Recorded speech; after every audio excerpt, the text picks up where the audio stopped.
It was just to prove that we don't follow instructions. I followed it. Don't lump me in with you guys. 15 minutes of class.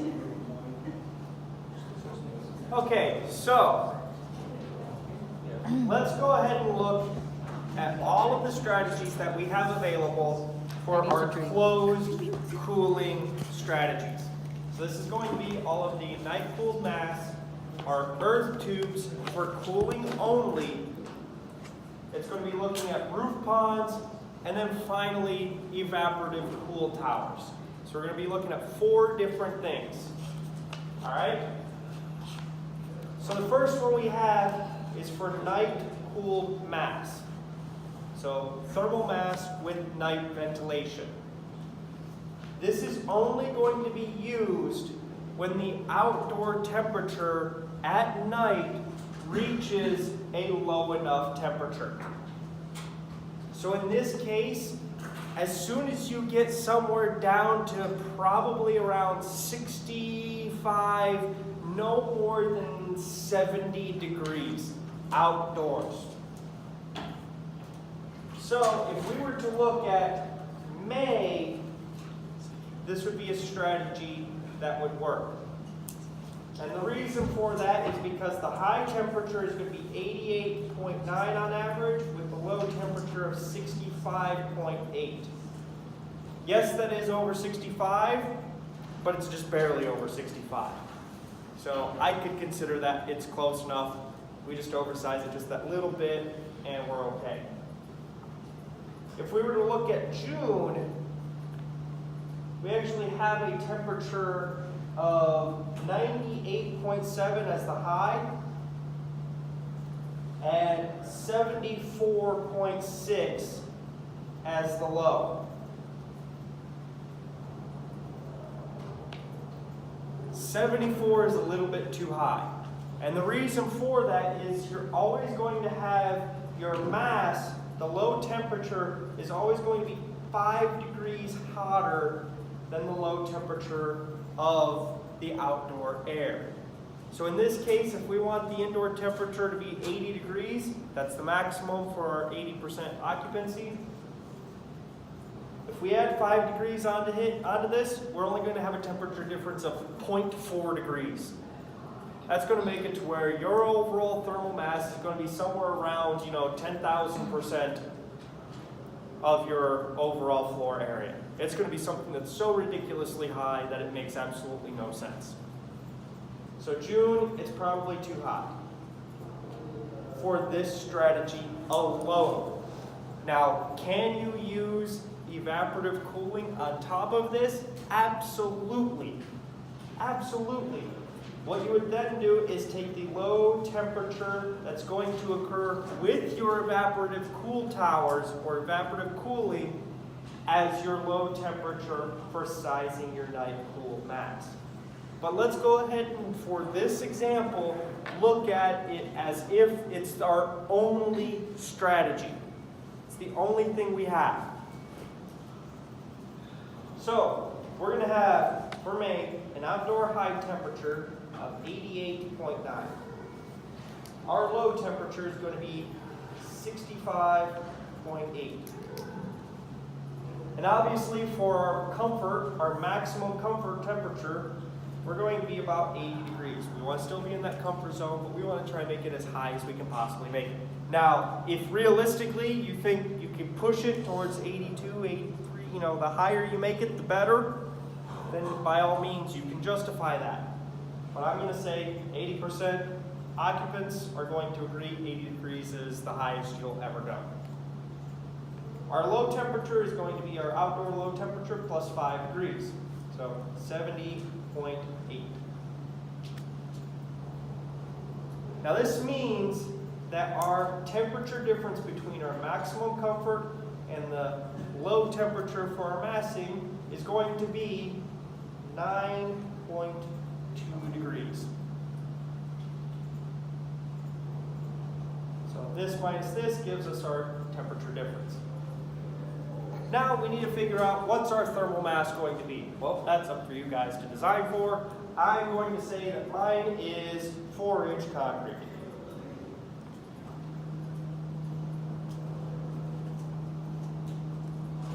Next, we need to know how many closed hours are we going to have. Well, this is obviously a residence, so I'm probably going to have it to where it's closed from the moment the sun rises until the moment the sun sets. And I'm going to have it to where it's open at night when it's obviously going to be cooler. So in that case, my closed hours are probably going to be on the magnitude of 16 hours, maybe a little bit more, but I'm going to play it safe and just say 16 hours. Now I need to find what's my building heat gain rate. This is what we already calculated from exercise 3. So this is the cooling loads that we are looking for. So people and equipment, envelope, lights, and our infiltration or ventilation. All of that combined. And if I remember correctly, we're supposed to be somewhere around 8. I believe from when I did the example, I was around 7.8. I think I was somewhere around there. Again, you guys need to use whatever yours was that you calculated in exercise 3. So I'm gaining 7.8 BTUs for every hour for every square foot, and I'm going to have my building closed off for 16 hours straight. That means that I need to multiply these two numbers to find out what's my overall total building heat gain when my building is completely closed off. So 7.8 times 16 is going to give us 124.8.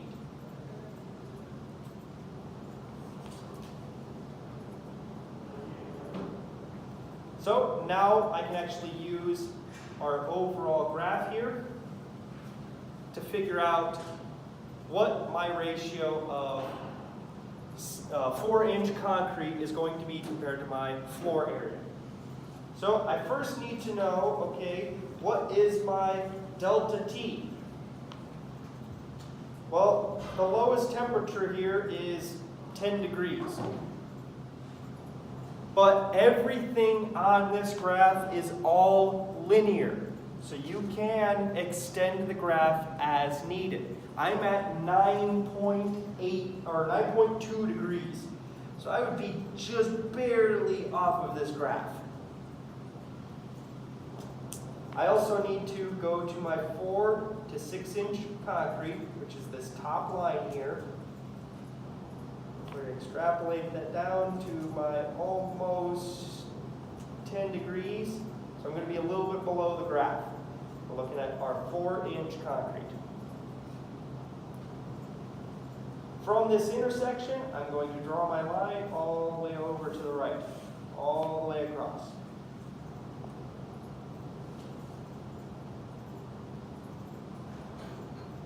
Next, I need to find what's my total heat storage capacity. Well, I need it to at least hold all of the heat gain that I'm getting for the entire day that I have my building closed. So 124.8. So we've got 100, we've got 150. I'm almost directly in between, so right smack dab in the middle.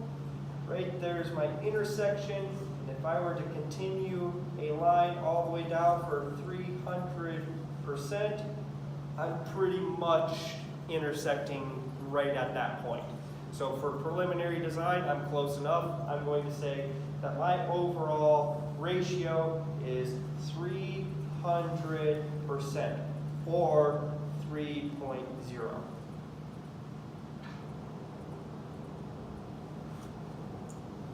My total floor area was about 1,500 square feet. 1,500 times 3 gives me a total area of 4,500 square feet of thermal mass. And again, that is if I'm only looking at May and not using any additional strategy on top of this. Obviously, that seems a little bit excessive. So, in this case, you can either say, well, May may not necessarily be a good month, or I need to add evaporative cooling on top of this. It's up for you guys to decide, even if you want to use this strategy. If you don't worry about it. If you do, obviously, try and make it to where it works. And again, if you fail and come up with a number like this and you say, oh, that's too excessive, okay, figure out exactly how much heat you're actually going to be able to sustain, and obviously you're going to need to replace everything else with additional strategies. Does that make sense? Any questions on that? Yes? Do you need to worry about these climate zones that are included? So for Las Vegas, if you looked at Las Vegas, we're right at the intersection of probably climate zones 7 and 10.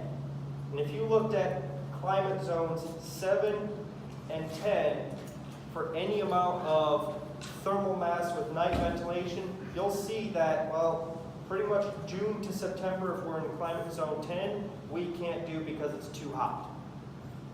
We can pretty much do night ventilation anywhere from October to May,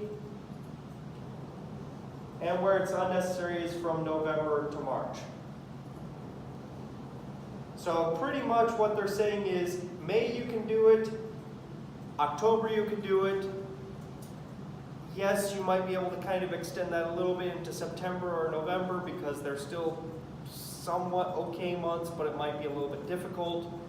So that's what they're saying. All this is letting you know is that you can use only night ventilation for these months. If you wanted to extend it June through September, you're going to need to do more. Okay? Questions?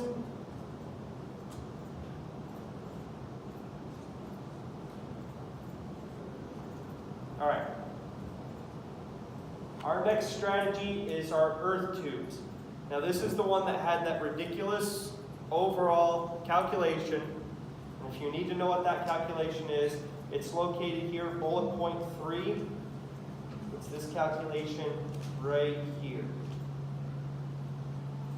It's the mean earth temperature plus the surface temperature amplitude minus the surface temperature amplitude times the depth of the tubes divided by the constant earth depth. And the constant earth depth is listed right here. 10 feet for dry soil, 12 for moist, and 14 for absolutely soaking wet.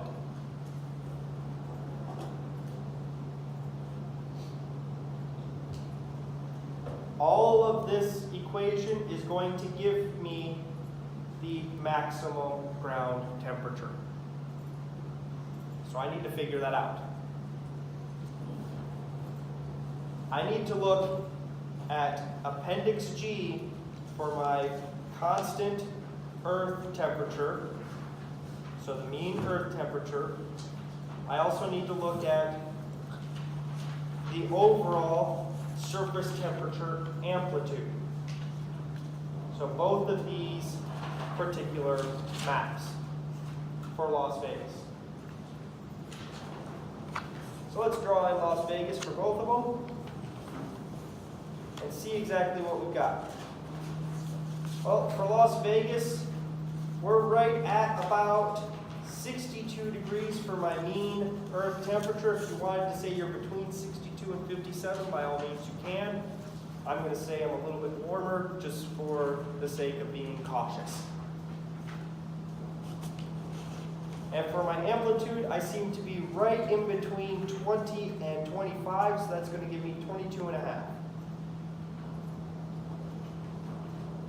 So that means I'm going to get a fluctuation of about 22 and a half all the way down to my overall depth where it is a constant temperature below that.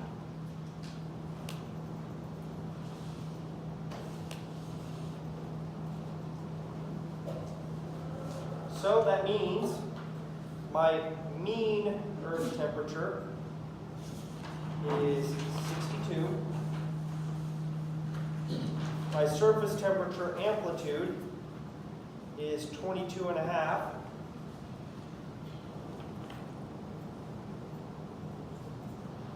Now, how deep do I want to go with these earth tubes?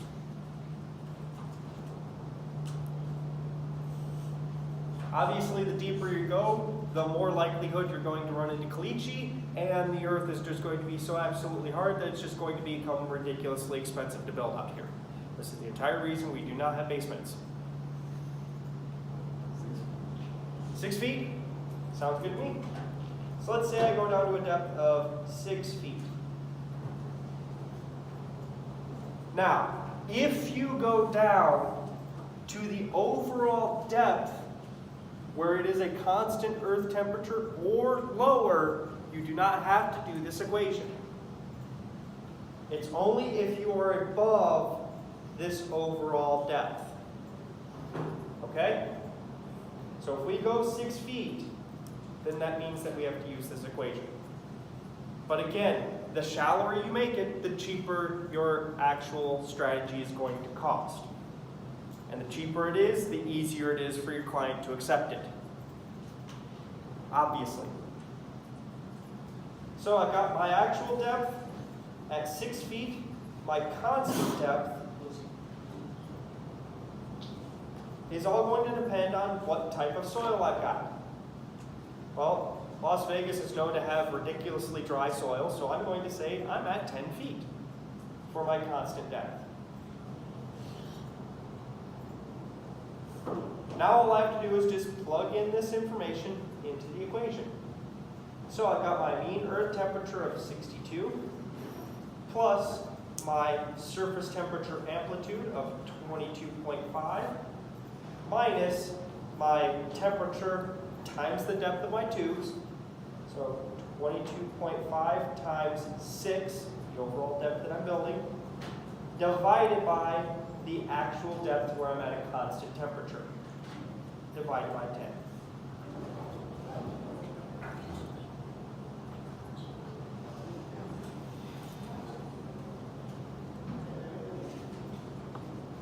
So what does that give us?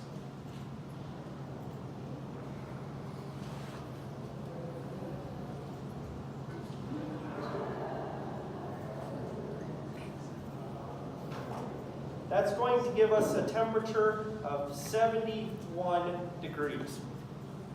71 degrees Fahrenheit. That's what I can expect the earth temperature to be at 6 foot depth here in Las Vegas. So my maximum ground temperature is 71 degrees. Now, earth tubes can be used throughout the entire year. Doesn't matter how warm or how cold. So, obviously, let's try and design it for worst case scenario and say we're going to go for that absolute worst month possible. Okay?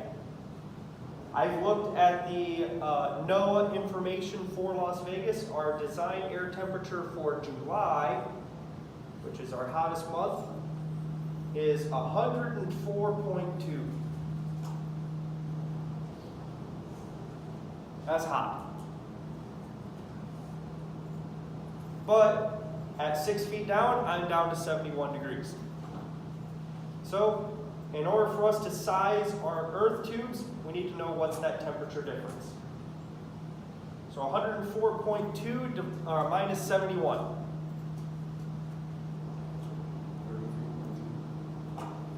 33.2 degrees.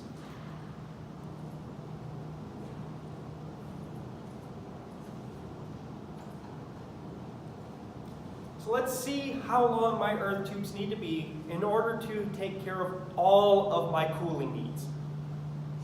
I have it to where I've got a cooling need of 7.8 that we figured out from exercise 3, temperature difference of 33.2. Let's go ahead and see what happens.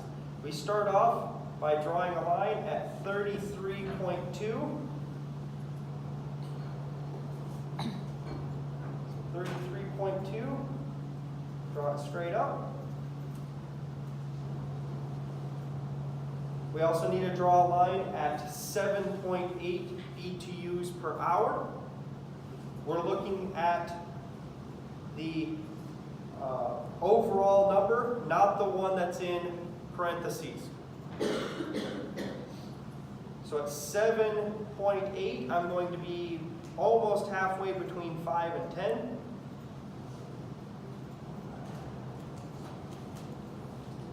So right there is my intersection. I'm just above 0.2. just above it. I would say probably like 0.21. You know, again, just barely above it. So my ratio is going to be 0.21. My overall square footage, 1,500 square feet. I don't think my building has changed size at all. 0.21 times 1,500 square feet.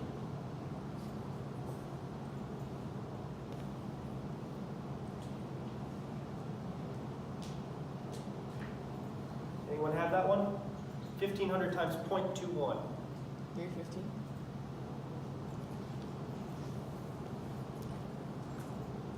350 feet. It's 350 or 315? 15. 15. 315. This is 315 foot worth of pipe, and the pipe is 1 foot in diameter. So again, if you go with a larger size pipe, you need a smaller overall linear footage. If you go with the smaller pipe, you're going to need a longer length. And to figure that out, remember, it's always the area of a 12-inch pipe divided by the area of the pipe that you want. Times your length is going to give you your new ratio. But if you just go with the 12-inch diameter pipe, you've already figured it out. Now, 315 feet. That doesn't seem too bad, does it? Seems like we could easily do that. But let's say for whatever reason, I can't. 315 feet is just absolutely ridiculous. That means that I have to tear up my entire site completely. I might as well just build a basement. I'm using that much, I have to dig up that much earth. You will get people that will claim that. Trust me. So if we're going to use earth tubes, we should at the very least be able to accommodate all of our ventilation needs. That's why I've broken this out separately. At the very least, cover your ventilation. So let's see what we would need for our ventilation. All we are looking for is the heat gain rate of our either infiltration or ventilation that we figured out from exercise 3. My overall ventilation heat gain was 1.35 BTUs per hour. That's what I figured out from exercise 3. So instead of using this 7.8, let's see what we get at 1.35. So we're going to be just above this one, probably right in there. Draw a line straight across.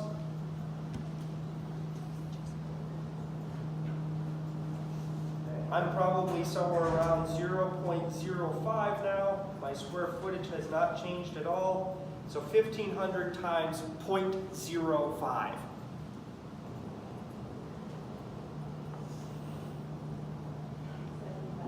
$75? So at the very least, I should be doing 75 feet of 12-inch diameter pipe.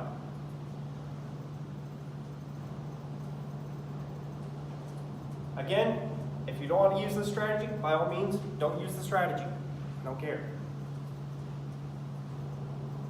But now you know exactly how to size it. Questions on that? All right. Roof ponds. Let's see what we got for roof ponds. Now, remember, there are two types of roof ponds that we can design. We can design for a dry roof pond or a wet roof pond. Dry roof pond means that we're not going to add any sort of misting or evaporation on our roof pond bags. A wet roof pond means that's exactly what we're doing. Again, roof ponds can accommodate for all of our cooling, even in the hottest month. So let's take a look at that worst case scenario. So let's take a look at July. Now, obviously, we want to try and use the least amount of equipment as possible. Makes sense because we don't have to spend the money on the additional stuff, right? So let's see what happens if we do a dry roof pond first. Well, in the middle of July, our outdoor temperature is 80.9 at night. That's our lowest temperature.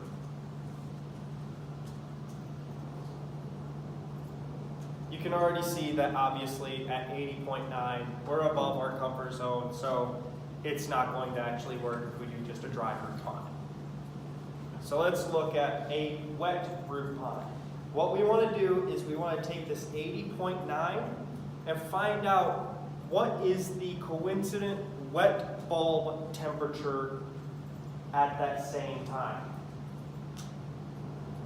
Well, for Las Vegas in July, our overall wet bulb temperature at that same time, if we looked at our psychrometric chart here, at 80.9 degrees and at about 21% relative humidity, that gives us what our actual temperature is.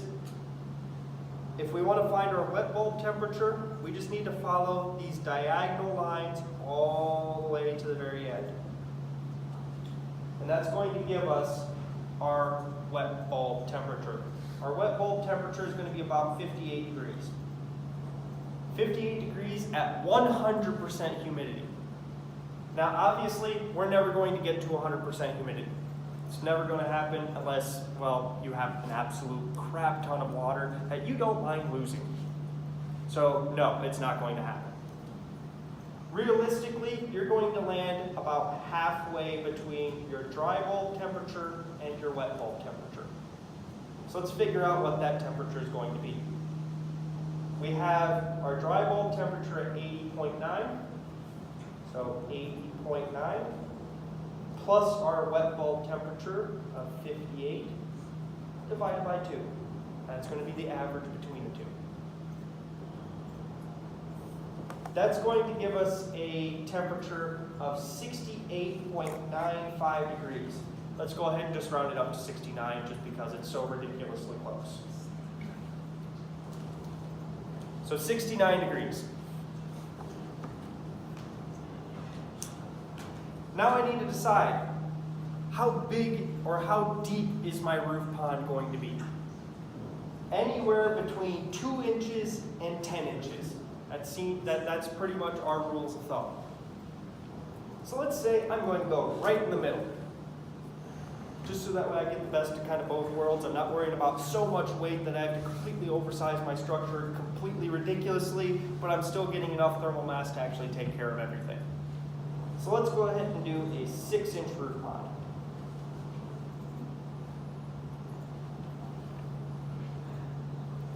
So my roof pond thickness is 6 inches.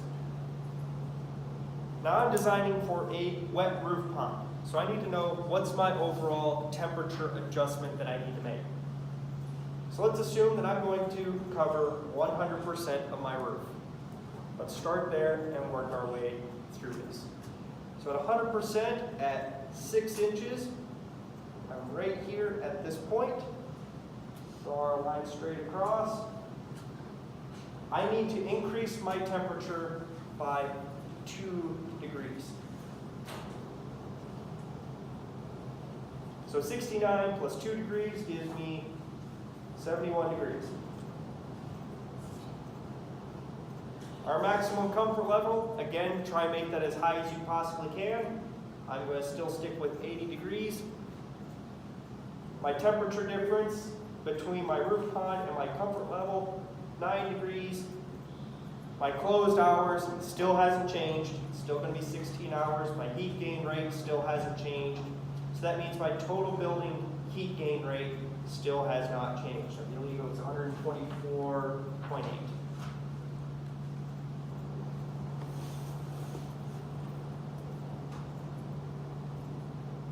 Now that we've made our correction at 100% coverage, let's find out exactly how much heat gain we're able to accommodate if we covered 100% of our roof, and see if we can actually get rid of 124.8.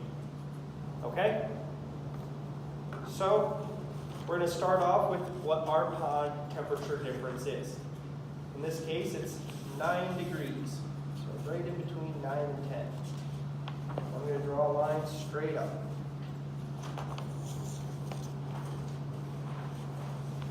I'm going to intersect 6 inches right here.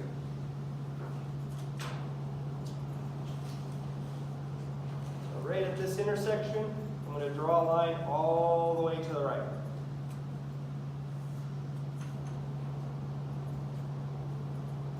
I'm going to select 100% coverage, draw a line straight up, and where these two intersect is going to tell me how much heat I'm getting rid of at 100% coverage.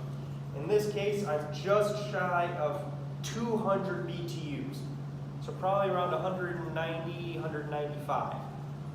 I'm going to say I'm at 190.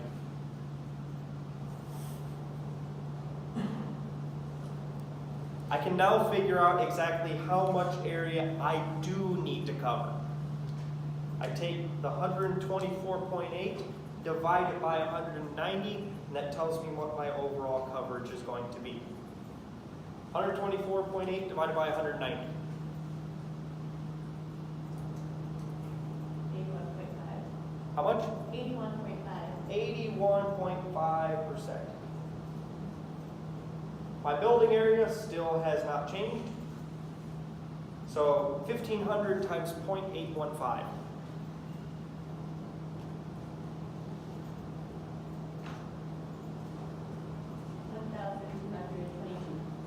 1,222 square feet. I got a different number for the coverage.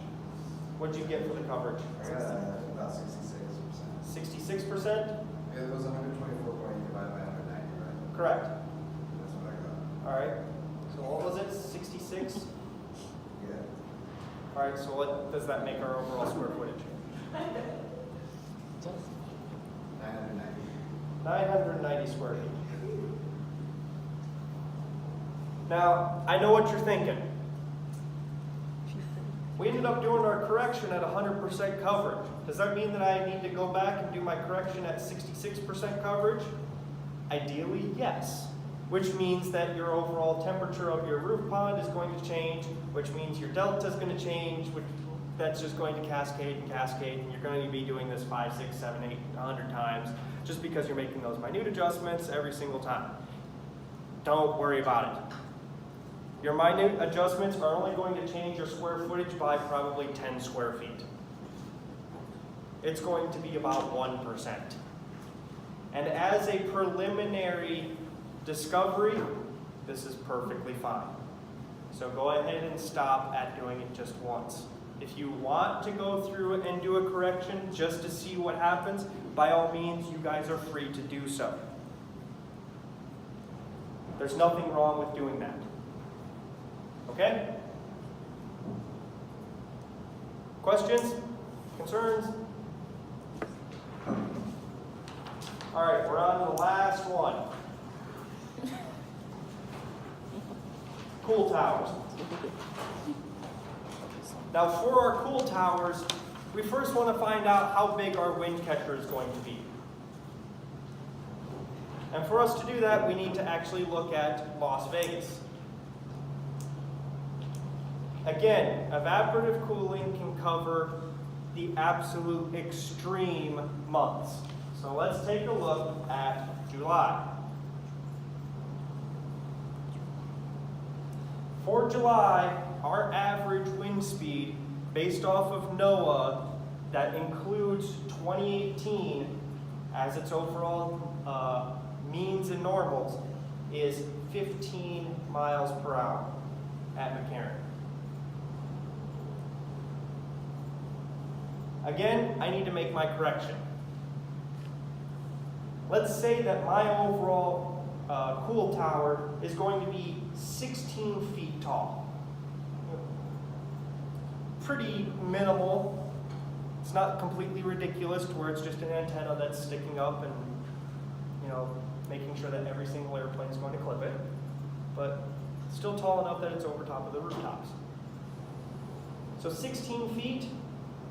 And what would you say is our scenario for our site location? Beach. The beach? No. All right. What did we say we were doing with natural ventilation?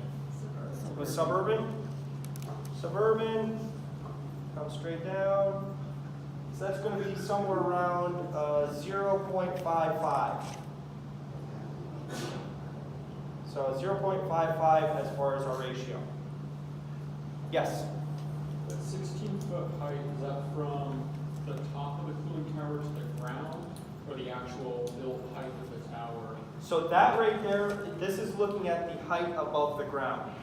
So realistically, your cool tower is going to be a little bit less than 16 feet because your cool tower, you're taking it from the inlet to outlet height.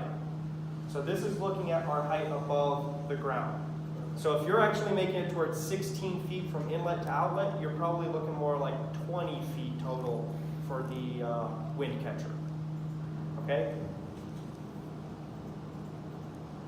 The next thing I need to do is figure out what kind of style am I going to design? What's the closest that I'm going to resemble? Now, does your actual strategy need to look exactly like this? No. What this is showing you is that you're going to be able to capture wind from all four directions for this particular style. Or are you focused on trying to collect it from one particular direction, or maybe two, but they're kind of intersecting maybe at a maximum of 45 degrees in each direction? Or are you looking at one where you're collecting it from completely opposite directions? That's what we're looking for. Which one closely resembles your overall strategy? So which one of these do we want to use?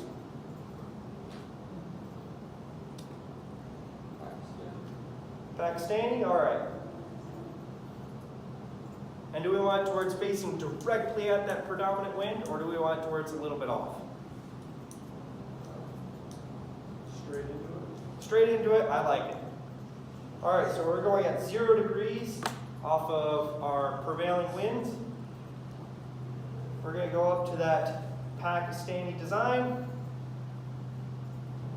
So that means I'm going to have about, about 85, almost 90% efficiency. I'm going to say 90%, more or less.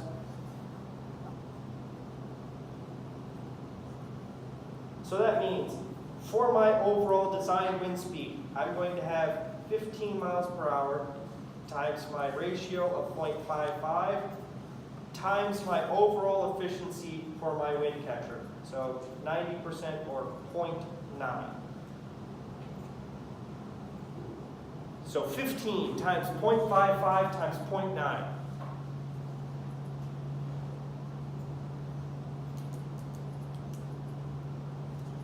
7.4? 7.4, so we got our 90% wind catcher efficiency, our wind speed of 15, our ratio of 0.55 gives us our design wind speed of 7.4.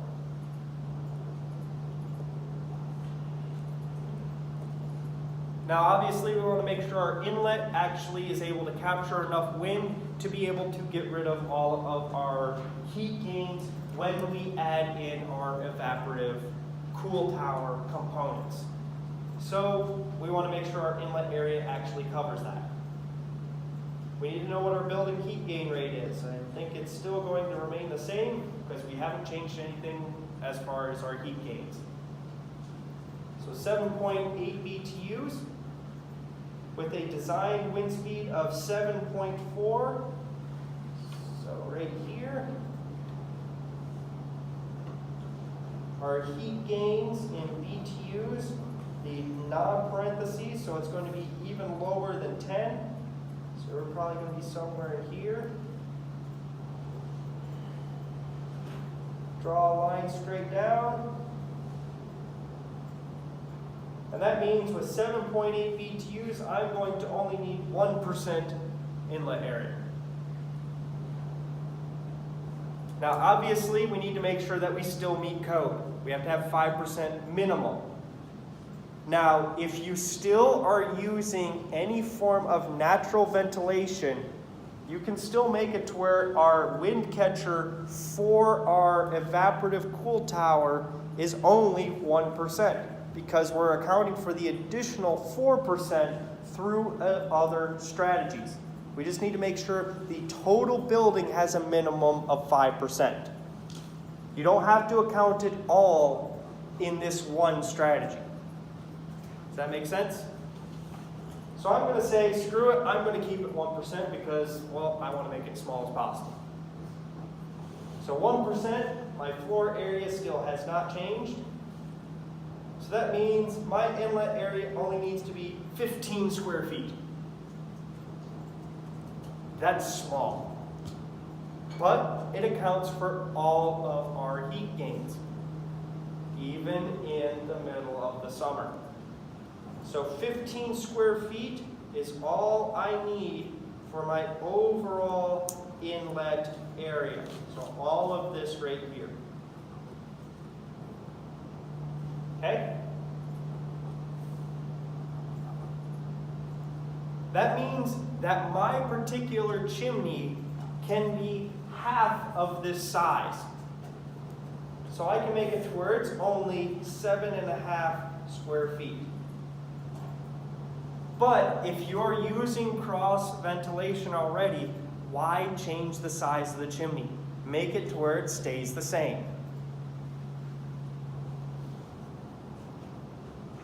The other thing, this is telling me how many square feet of cooling pad I'm going to need, minimum. So I need at least 15 square feet of cool pad. So if I wanted to, on this particular design, if I have it to where it's open, where I'm having a predominant direction, but still have 2 walls, I can make it to where there's 8 square feet here, 8 square feet here, and there I'm done. That's all I need. Does that make sense? All right, now let's actually get to the cool tower. Now, with cool towers, because it involves evaporating water and adjusting for humidity, we need to look at 3 months worth of information. Because the hottest month may be the driest month, which means that we're going to have, a lot of cooling available to us. But what if like the second hottest month is, having an average humidity of 30 or 40%? It's not going to be able to cool as much, which means we need to actually size, not necessarily for that hot month. We need to size for the month that provides us with the least amount of cooling possible.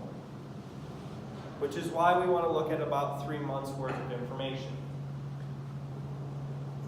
Obviously, we want to include that hottest month just to see if we can actually accommodate it. Then we want to look at probably the month before, the month after, or the couple of months after, or the couple of months before. It's all up to you guys to argue which way you want to go. For me, I'm going to look at May, June, and July. I'm going to look at the 2 months beforehand. So July, and I'm also going to look at May and June. So I need to know, what's that hottest mean temperature? What's the coincident wet bulb temperature, which most of your astronomical information from NOAA is going to actually get that information for. If you're not able to actually find that within the data, all you need to do is find what's the dry bulb temperature and the coincident humidity at that particular time. So you'll need the temperature and the humidity. You can then take this information, plot it within your psychrometric chart, and figure out what your wet bulb temperature actually is.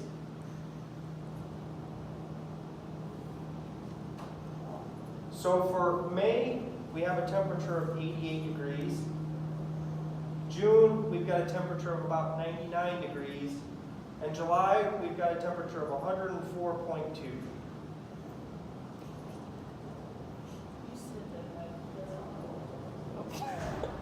My bad. Light off my might help if they do. I'll leave it as I. Might help if I actually put that information in the right spot. Thank you for that. Now, I was able to find a chart that actually had the coincident wet bulb temperature in it. So with that, July, we've got 68 degrees. May, it's 59. And June, it's 64.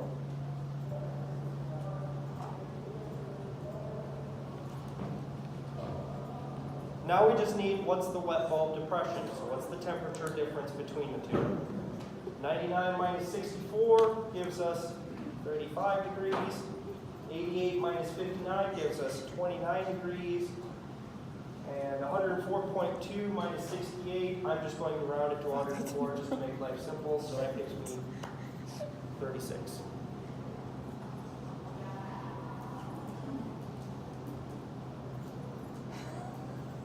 Now I need to know what's my tower height. Again, I have it to where my wind catcher is 16 feet off the ground, so my tower height is going to be less than 16 feet. Let's say that my tower height is 12 feet. Just to account for the little bit on the ground and a little bit above, that should give me plenty of space. With this information, I can figure out what is my overall inlet area for all three conditions. What you'll ultimately do is select whichever one is the highest percentage. So whichever month ends up being the highest percentage is what you're going to design off of. So we're going to select the highest.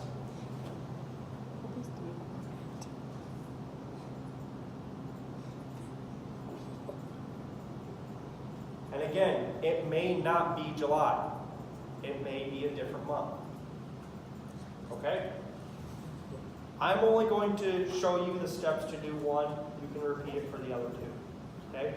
So let's go ahead and look at July. Let's look at that hottest month and see what we've got. Well, we're going to start with the summer outdoor wet bulb depression, 36 degrees. So we're going to start at 36 degrees, right here. And draw a line all the way up. Just draw it all the way up to the very top.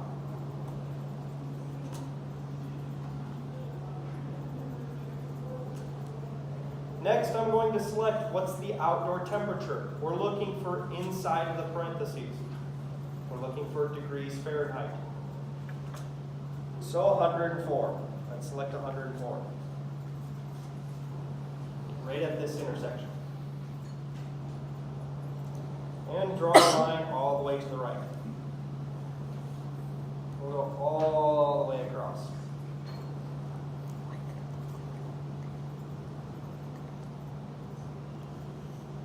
Where we intersect over here will tell us what's that temperature coming out of the cool tower. So in this case, we're at about 76 degrees. If that's perfectly adequate for you guys, then great. If not, well then you're going to have to add, additional strategies on top of this. Here we need to draw the line where we've got our overall cool rate that we need, our heat gain rate that we have, that 7.8 BTUs. We're looking for it in the parentheses. So we're going to be just above 6 BTUs. We're at 7.8, so I'm just going to draw a line really close to this 6. And we're going to intersect at that point right there. At that intersection, draw another line straight up and down, all the way to the bottom, and all the way to the very top.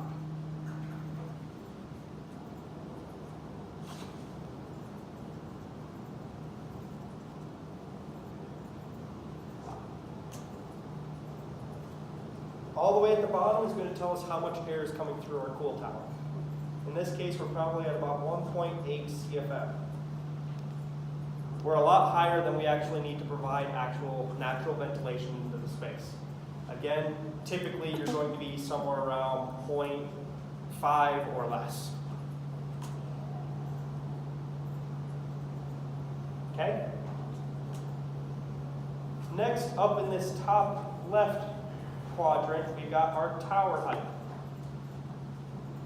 We're at 12 feet, so we're looking for, inside the parentheses, 12 feet. So just above 10. And at this point, now we're going to draw a line all the way to the right until we intersect. Where we intersect tells us our inlet area. So in this case, I actually need 3% inlet area for July.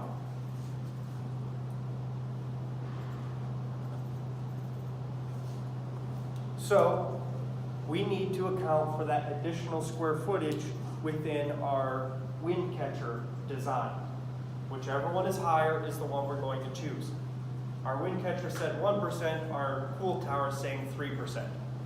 So let's design for the larger, knowing that we can account for that smaller amount. My floor area has not changed. 1,500 square feet times 0.03 should give me an inlet area of 45 square feet. So in this case, I need a 45 square foot inlet area. So instead of making this only 15 square feet, I actually need to make it 45 square feet, because it's larger than the 15 that I needed for the wind catcher. I also need to make sure that that 45 square feet is part of my cooling pads as well. So I need 45 square feet of cooling pads as well.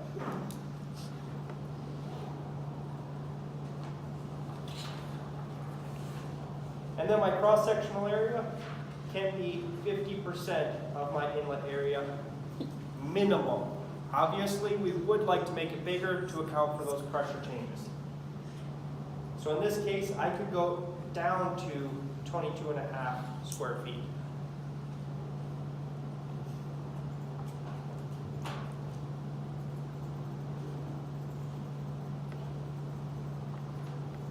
Now all you'd have to do is do this again for the 2 months that you guys choose. It does not have to be May and June. It's up to you guys to decide. Maybe you choose a hot month that seems to be part of the monsoon season. Go ahead. By all means, do it. Okay? Yes? Whatever from the expectations, it says we're supposed to use the zones that we did from exercise 4. So does that mean we have to do 2 strategies? Since I think typically did 2 zones. 2 zones with 2 strategies per zone. So 4 strategies. Yes, and well, you could do the same strategies. You know, if you did evaporative cooling and thermal mass, but you did it for both zones, then by all means you can do that. But just compare 2 strategies per zone. Okay? Know what the pros and cons are for each of these strategies. You know, evaporative cooling, it does make it to where it's more humid. It's more likely to cause some people to feel uncomfortable because, well, they sweat a lot or whatever it may be. They obviously don't necessarily want to do evaporative cooling, so you might have to look at something else. With the thermal mass with night ventilation, if you don't add an additional strategy on top of it, it can only work for a few months out of the year. If you do the roof ponds, obviously you have the stigma of a big pond of water above you. Does that bother you or not? With the earth tubes, you're going to have to dig an incredibly long trench in order to actually do everything. Does that bother you? I don't know. What are the pros and cons for each strategy that you guys design or that you guys size, and then choose one and implement it? Okay?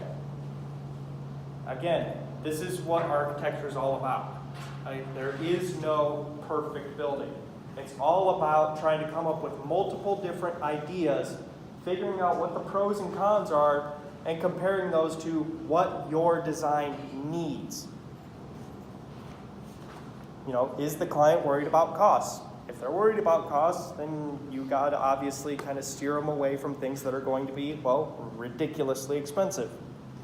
If they're worried about aesthetics, you got to steer them towards things that are obviously going towards the aesthetic needs that they have, etc., etc., etc. That's why we get paid the big bucks. We get to make those design decisions. Any questions? Any questions at all? So again, this is it for the rest of the class.